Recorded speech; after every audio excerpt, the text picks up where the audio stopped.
क्या भीम और मीम वाले को सारे लोगों से ऊपर उठाया जाए, विशेष सुविधाएं दी जाए, आरक्षण का लाभ दिया जाए, विशेष कानूनों का लाभ दिया जाए, इसलिए दिया जाए कि क्या वो पहले मनुवाद, फिर ब्राह्मणवाद और उसके बाद भारत के सनातन और हिंदू संस्कृति को समाप्त कर सकें।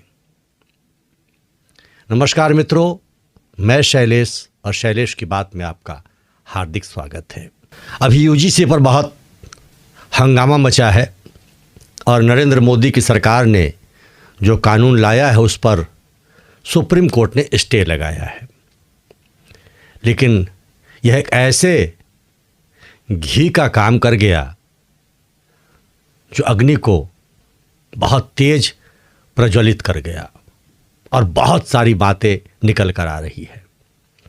उसी संदर्भ में लोगों के विष भी बाहर आ रहे हैं, घृणा भी बाहर आ रही है, आरोप और प्रत्यारोप चल रहा है।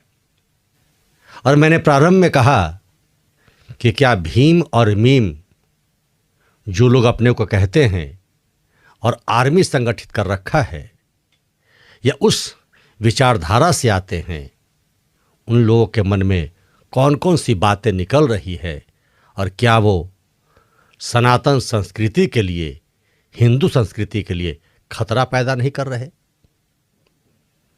आइए इस पर बात होगी। पहले एक छोटा सा वीडियो जो मेरे अभी ध्यान में आया है उसे आप देखिए और फिर हम बात करते हैं। होलिका जाती है और वहाँ पे बस जंगल झाड़ी रहता है और वही मनवादी विचारधारा के लोग होलिका की इज्जत लूट लेते हैं, होलिका के साथ रात भर बलात्कार करते हैं। हम लोग को होली भी नहीं मनाना चाहिए, होली भी नहीं मनाना चाहिए। और हम आप लोगों से यही उम्मीद करते हैं कि आप लोग आने वाले मार्च में, 4 मार्च को है ना शायद होली, 4 मार्च को आप सभी लोग होली नहीं मनाएंगे, क्योंकि हम सभी लोगों को अपने इतिहास के बारे में जानना सबसे ज्यादा जरूरी। अब आपने सुन लिया होगा किस बात को कैसे रखा जा रहा है और कैसे प्रचारित किया जा रहा है। ये वही लोग हैं जो मनुवाद, ब्राह्मणवाद का विरोध करते हैं और सारा देश चुप रह जाता है क्योंकि इन्हें विशेष कानून प्राप्त है और ये तो सिर्फ ब्राह्मणों का विरोध कर रहे हैं, तो बाकी क्या क्या लेना देना। लेकिन ये आग, ये नफरत, ये घृणा कहाँ तक जा रही है, इस बात का एहसास इस छोटे से वीडियो क्लिप के माध्यम से आपने सुन लिया होगा। कैसे हमारे पुराणों का, कैसे हमारे देवी देवताओं का और कैसे हमारे सांस्कृतिक धरोहर की धज्जियां उड़ाई जा रही है, गलत प्रचारित किया जा रहा है। कैसा लगा होगा सुनकर आपको? और जो ब्राह्मणवाद और मनुवाद से संबंध नहीं रखते हैं, क्या उन्हें यह अच्छा लगा? क्या होलिका के साथ इस तरह का व्यवहार किया गया था? और क्या होली इसीलिए नहीं मनाई जानी चाहिए? तो क्या इससे साबित नहीं होता कि जिस दिन ये बहुत ज़्यादा आगे वर्चस्व में आ जाएंगे तो देश की संस्कृति को नेस्तनाबूद कर देंगे और लोग आंखों पर पट्टी बांधकर बाबा साहब का संविधान को याद करके इस देश को धीरे धीरे बर्बाद होते देखेंगे। क्या ऐसे लोगों के खिलाफ कार्रवाई नहीं होनी चाहिए? ये जो भ्रामक बातें सनातन संस्कृति, होली और अन्य धर्मों के बारे में कही जाती है, ये क्या उचित है? क्या यह कानून के दायरे में नहीं आता? कैसे प्रचारक हैं ये? कौन सा प्रचार कर रहे हैं? कैसे देश को गुमराह कर रहे हैं? कैसे जनमानस में एक दूसरे को लड़ाकर कुंठा भर रहे हैं? तो बाकी जो हिंदू हैं, सनातनी कहते हैं, उन्हें यह सोचना चाहिए कि ये लोग कहाँ तक जा सकते हैं और कहाँ तक गिर सकते हैं और कहाँ तक देश को गिरा सकते हैं। और ऐसे लोगों के लिए सरकारें कानून पलट देती है। ऐसे लोगों के लिए सरकारें बहुत कड़ा कानून लाती है कि इनका प्रोटेक्शन हो सके,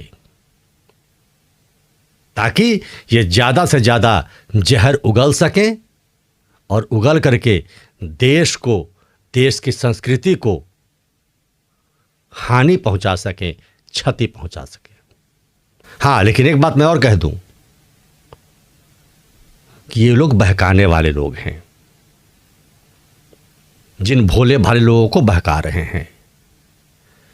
हर समाज में बहुत अच्छे लोग भी हैं, लेकिन ये दीमक की तरह उन लोगों को भी बर्बाद करने पर पड़े हैं, पूरे समाज को विखंडित करने पर पड़े हैं, अपने स्वार्थ में, अपने नेतागिरी में।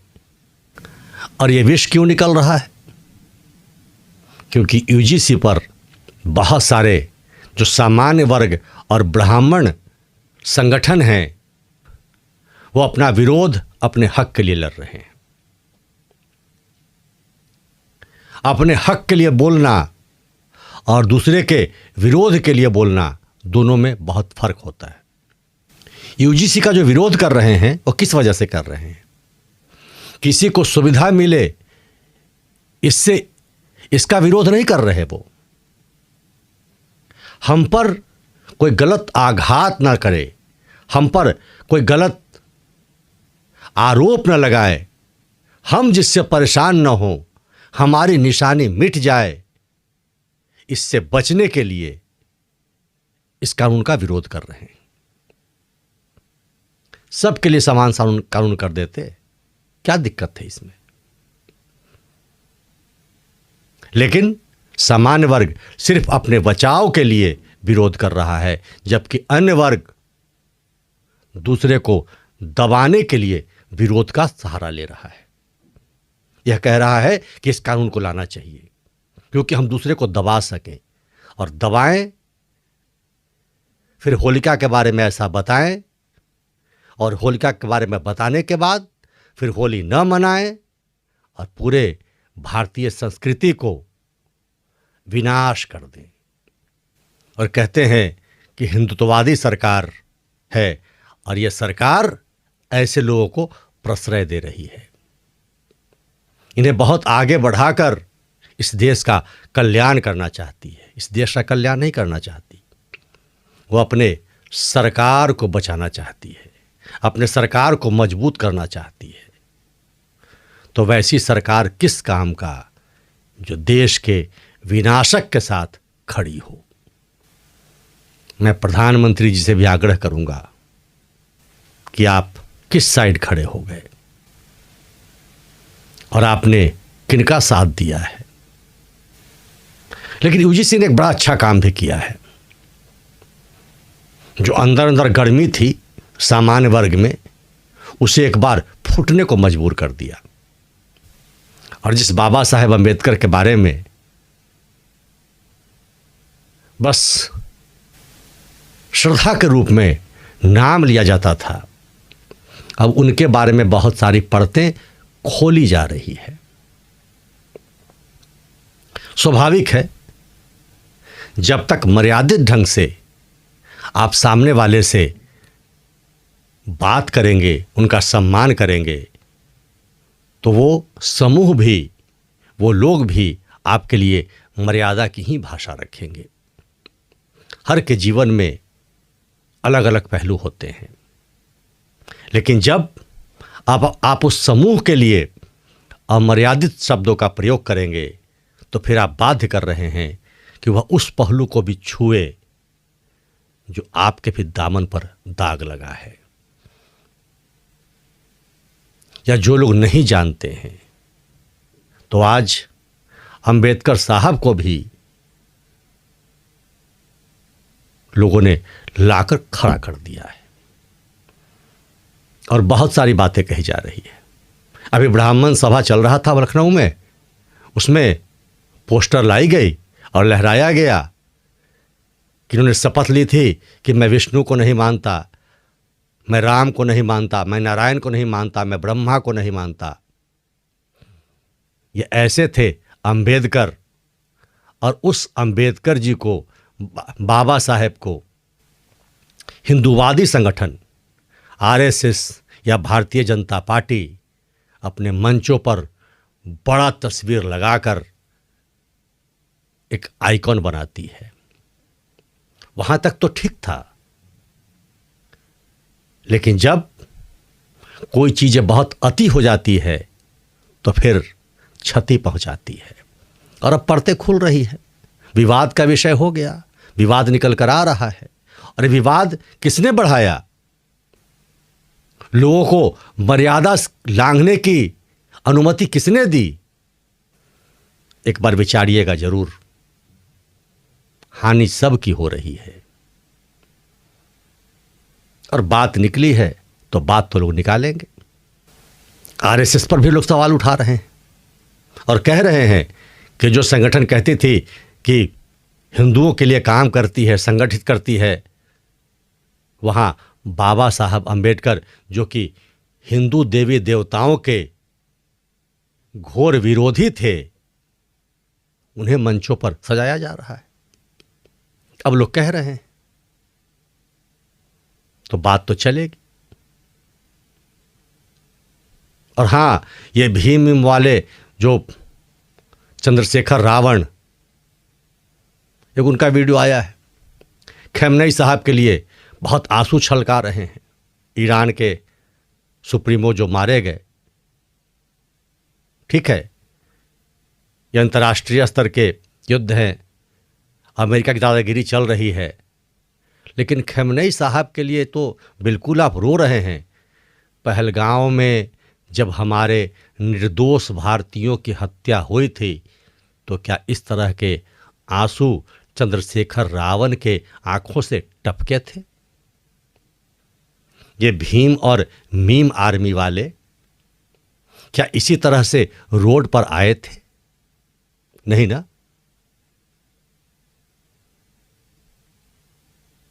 तो भारत का जनमानस एक बार विचार करे। ब्राह्मणवाद और मनुवाद मुर्दाबाद कहते कहते कहीं देश को ही न ले डूबे, ऐसे लोगों से सतर्क रहिए। भारतीय संस्कृति को बचाइए। और सरकार जो भाजपा और नरेंद्र मोदी की सरकार है, अपने को हिंदुत्ववादी कहती है, सनातनी कहती है, तो आप पर भी अब प्रश्न उठ रहे हैं।